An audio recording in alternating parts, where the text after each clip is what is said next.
Hey guys, Mecha-san here. Oh, okay, with something Gundam related here, and it's for the upcoming movie here or OVA. Is it? Well, either way. It's Mobile Suit Gundam Cucuruz Doan's Island here. A special announcement. Not even calling this a trailer here, just a special announcement here. And I'm curious to see what they're gonna. And I'm curious what special announcement here. Gonna reveal a lot more because for Cucuruz Doan's Island, they have been trickling some information here.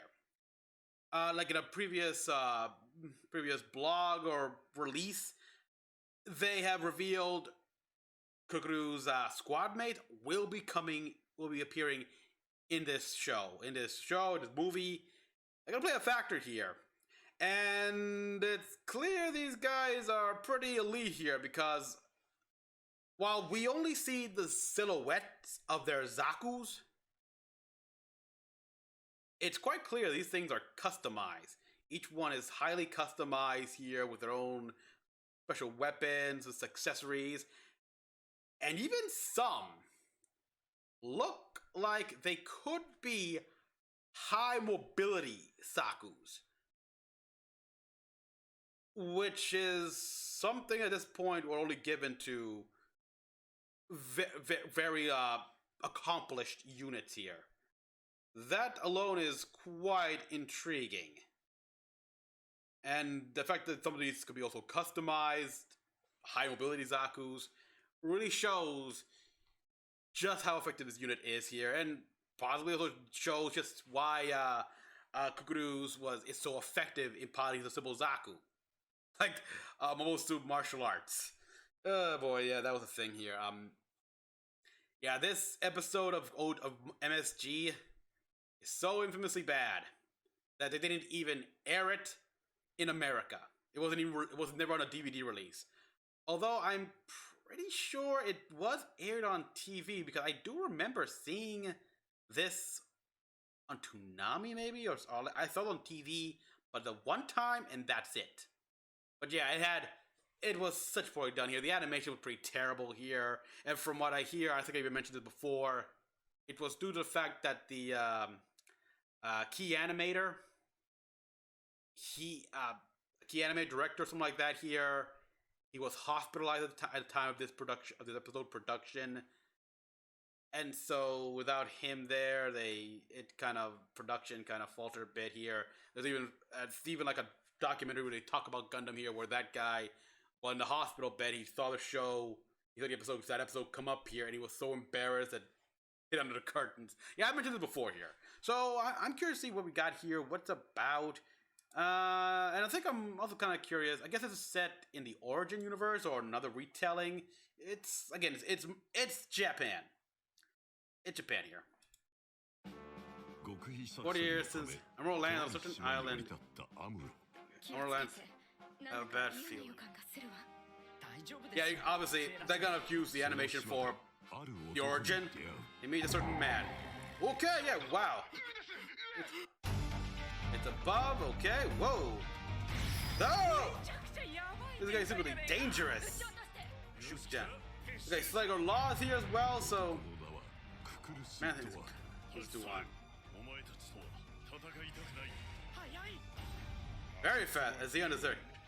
Betrayed us all. Who's tougher, the Red Comet or Doan?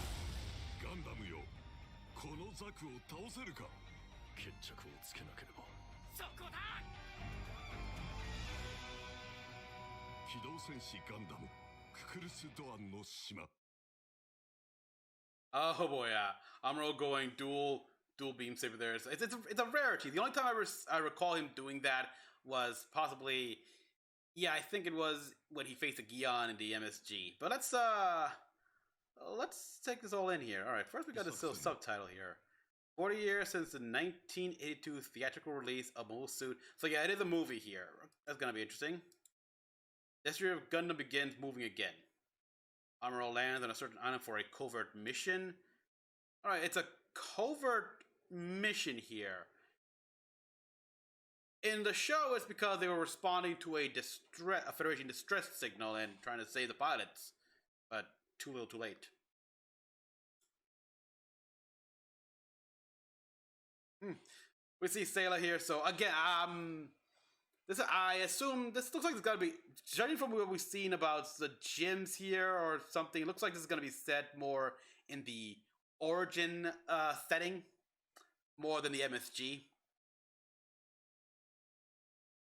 It's kind of weird how okay, one little nitpick I always got here, and this is understandable because it's Japan here. Like the technology we're seeing on the white base, it looks way too advanced for the time period here. Well, at least like because Gundam was originally envisioned in Double O in the 70s in 79 here, and we see the technology here like everything like pretty much a CRT monitor, but these are all flat screen, like almost high def. It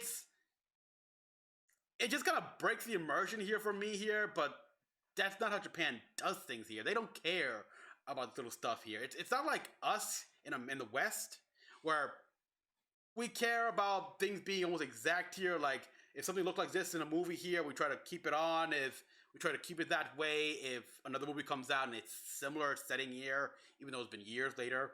Like another prime example is the game Alien Isolation, in which the setting of the game is set not that long after the first movie, I guess.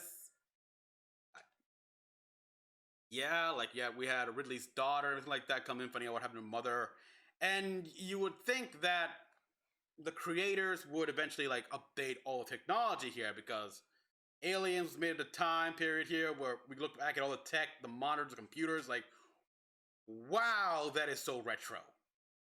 So, but no, the developers of that game took their time, like did the research and made sure like the technology and everything still looked like what was shown in the first movie here. It still looked pretty crude and like not at all like today here. They focused on that. Japan doesn't care about that here. They just care about the good story here, and if that means changing some technology and such like that around here to make it look very different from what it originally showed, fine by me, fine by them, doesn't matter. So yeah, we got Sayla here and everything.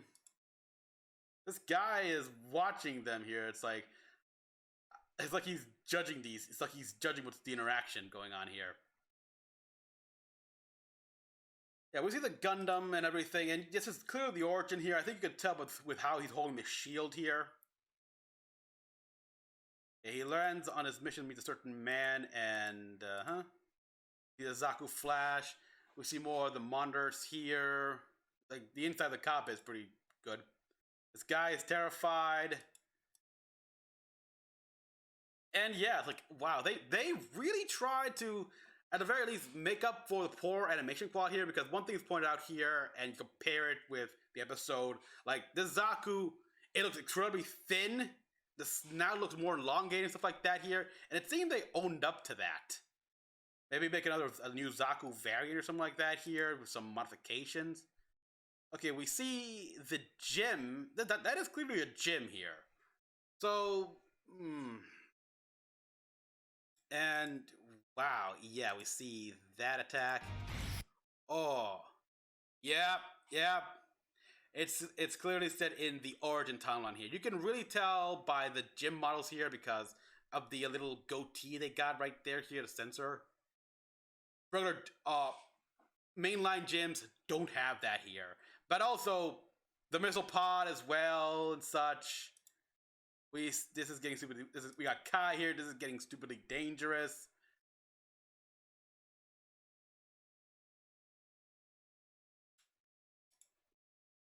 Gotta admit, the RGM 79.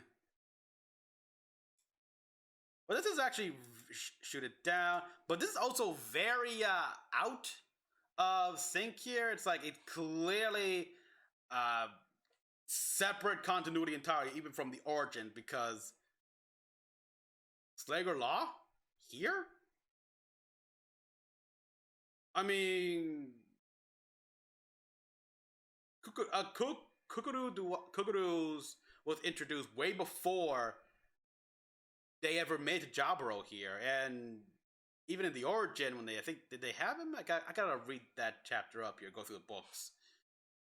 But Slager, same thing here. Slager doesn't come aboard until they're about to leave Jaburo here when he was reassigned and such, and go back to space and become, well, decoys. Because the Federation old farts are a bunch of ungrateful assholes. Only good one here was, well, we know General Revel stuck out for them, like helped them out here. Otherwise, they'd be court-martialed and such. But there's gotta be others. I'm sure the right-wing conservatives were bad here. We got Bright. I like how they kept the cordless phone right there. I think they kept that one up. The Gunberry gets destroyed. And so, yeah, all right.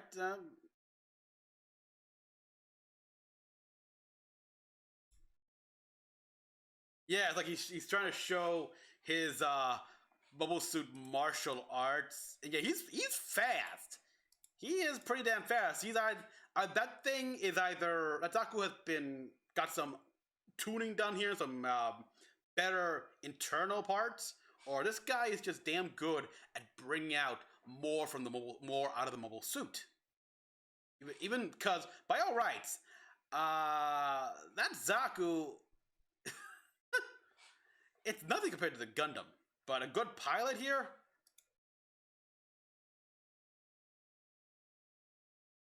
And yeah, we can also see, like, I like this scene right here where he's dodging the propellant here. It doesn't even look like he's using the motor, the thrusters or apogee motors, however you like to call them, that much here to conserve as much fuel as possible.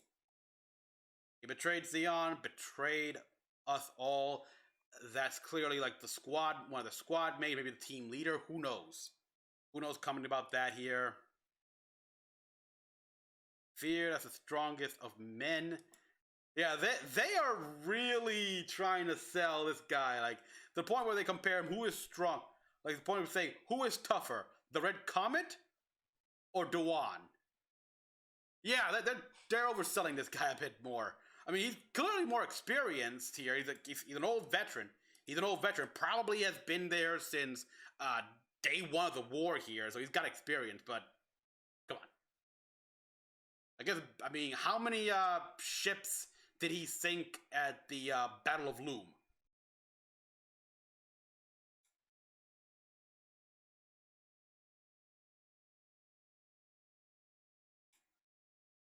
Yeah, and I also like how we see more of Zaku here. Like, they already showed the official art here and showed the damage to Zaku here, but we get to see more, like, really see just how worn down this is. Like, plates, like whole plates and steel alloy. We're seeing more of the frame remains.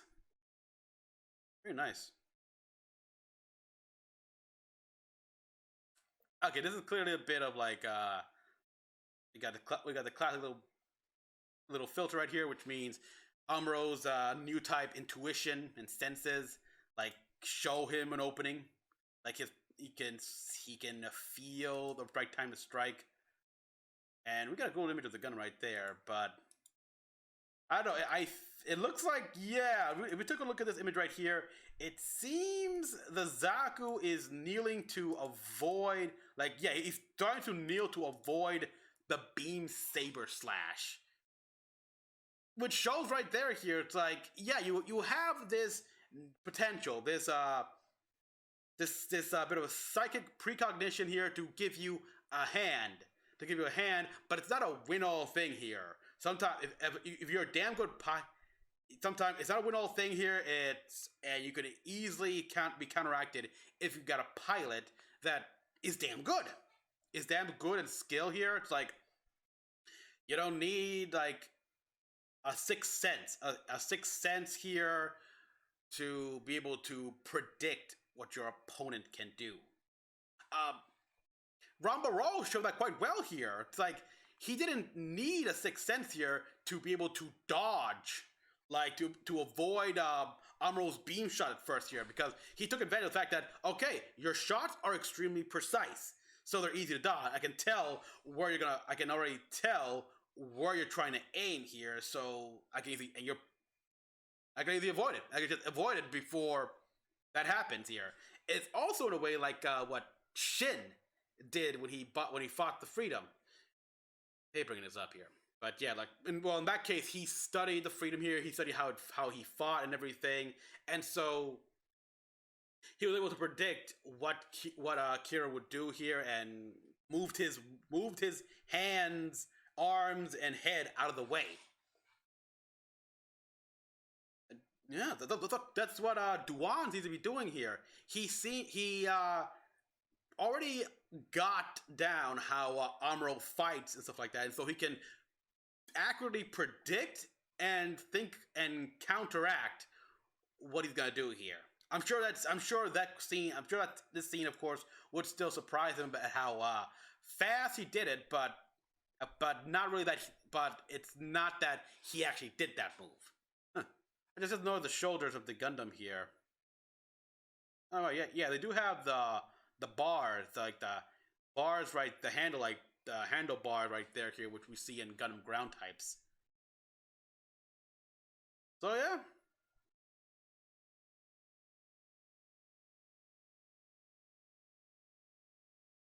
Again, this is gonna show here that a damn good pilot here can make even an old junker like the Zaku an effective machine.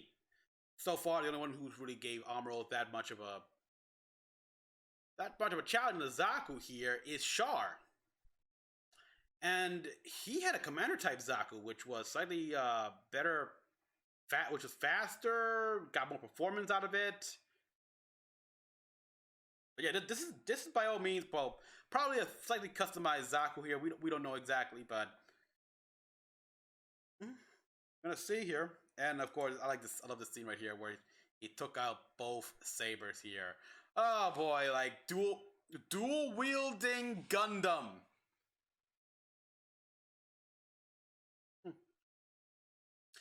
I am curious to see just how long does the ECAP last here, because yeah, it's not like in Gundam from Seed here, in which there's like hand plugs here, and so it's constantly being charged here. No, those sabers, they have a built-in battery within them here, ECAPs here, that they get recharged whenever they're stored. So the longer they're out, they got the shorter the operation limit. Ooh, I'm stuttering a lot. So yeah, okay, it's on the 6-3. Okay, Cam, that's awesome. Got some artwork here. You see the Gundam right there. Obviously, there's probably.